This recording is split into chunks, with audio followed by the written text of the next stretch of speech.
Social media, along with this image, read, "Happy May the 4th to all," including the radical left lunatics who are fighting so hard to bring Sith lords, murderers, drug lords, dangerous prisoners, and well-known MS-13 gang members back into our galaxy. You are not the rebellion. You're the empire. May the 4th be with you. Now, there are so many things wrong with this post, but among them was the fact that the lightsaber in the photo was red. And anyone who knows Star Wars lore can tell you that red is the color of the Empire. Jedis, who are part of the Resistance, wield lightsabers that are either blue or green.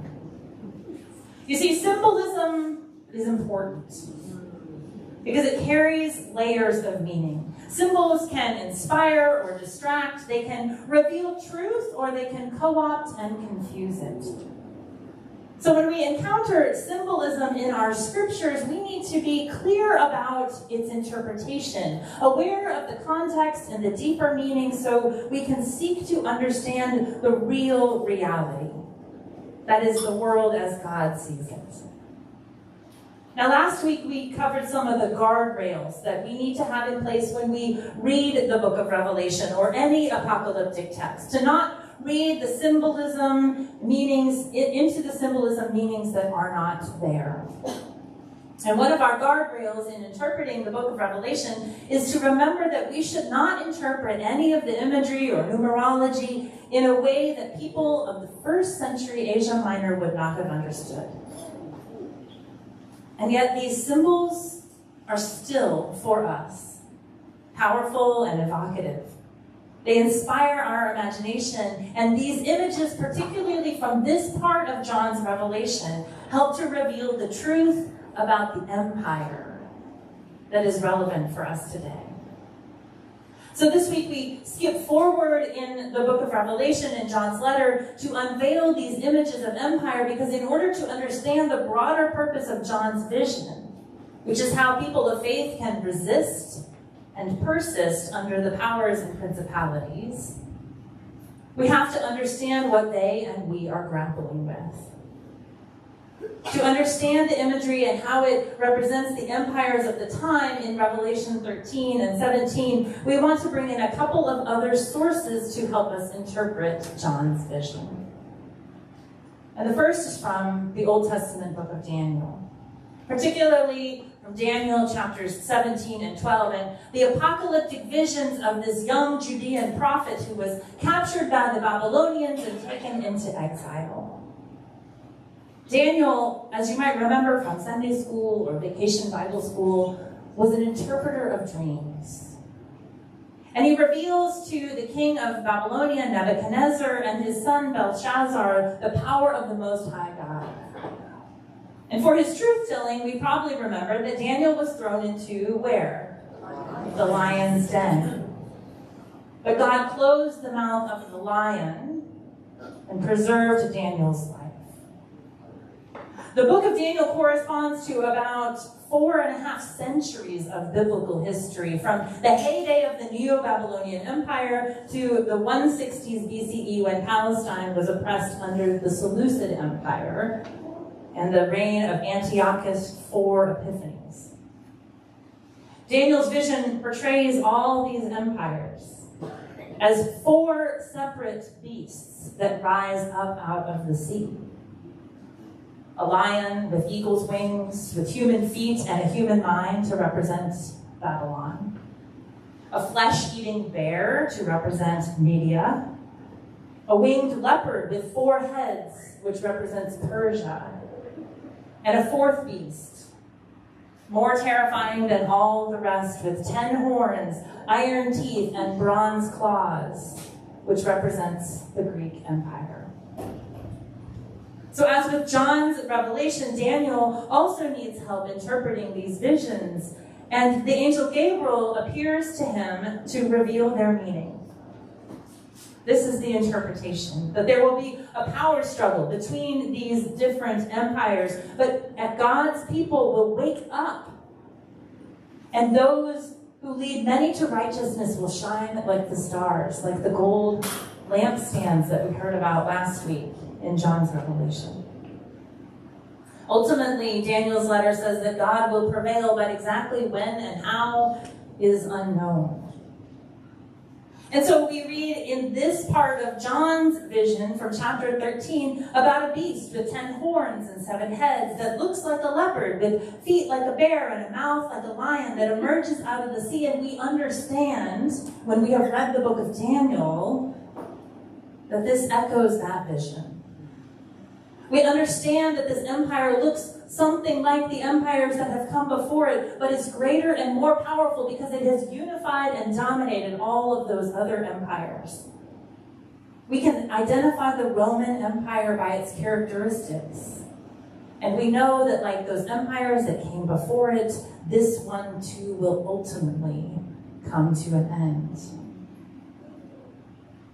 The other piece of context that is helpful in our unveiling is to know that near Patmos, the island from which John is writing in exile, there is another island, Delos, sacred in Greek mythology.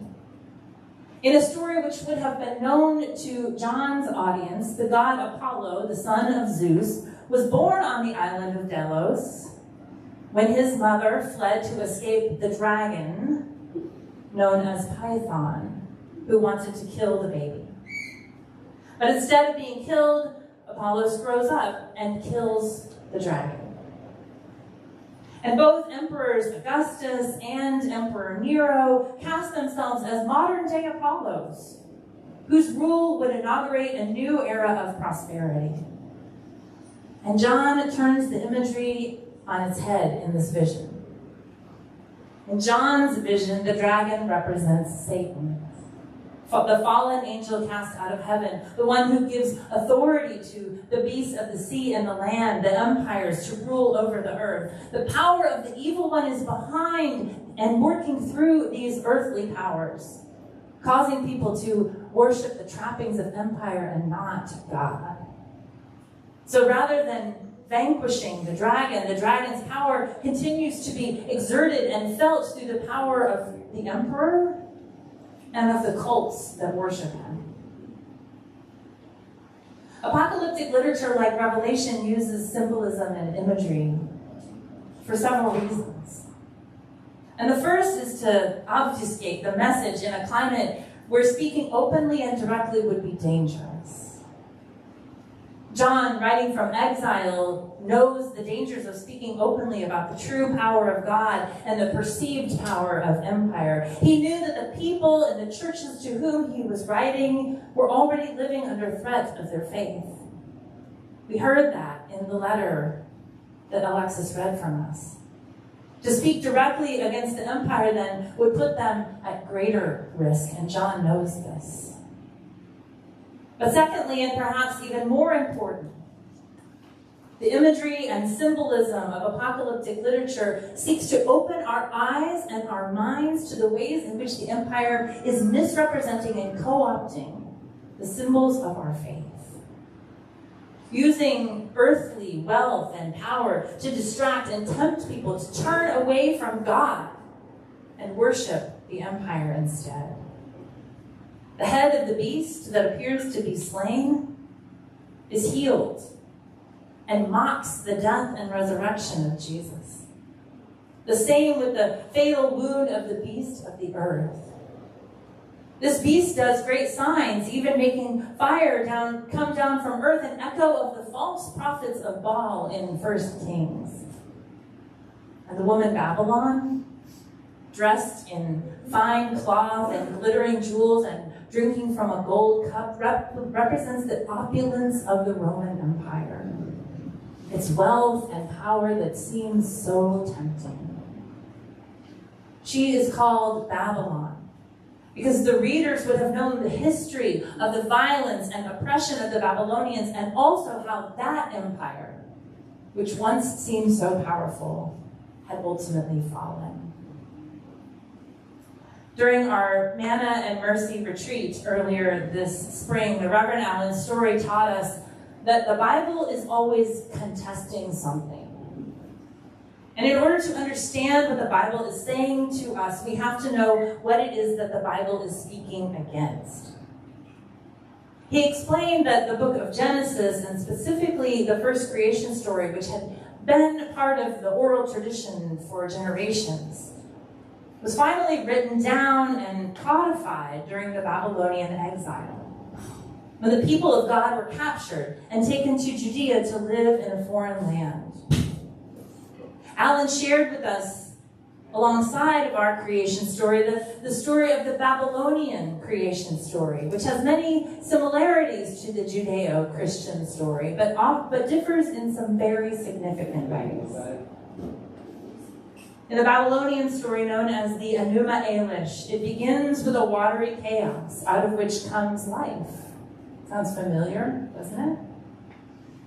But in this story, there is a battle between the gods, between the older gods and the younger gods, in which the younger gods prevail and split open the body of the older god. And out of this blood, humans are made. Out of the mud of the earth, humans are made to be subservient to the gods. There is no imago Dei in the Babylonian story. There is blood and violence and dominance through the created order. Men over women, strong over weak, gods over humans, humans over creation. So when the Jewish exiles write down their creation story, they write it in a way that contests this Babylonian myth.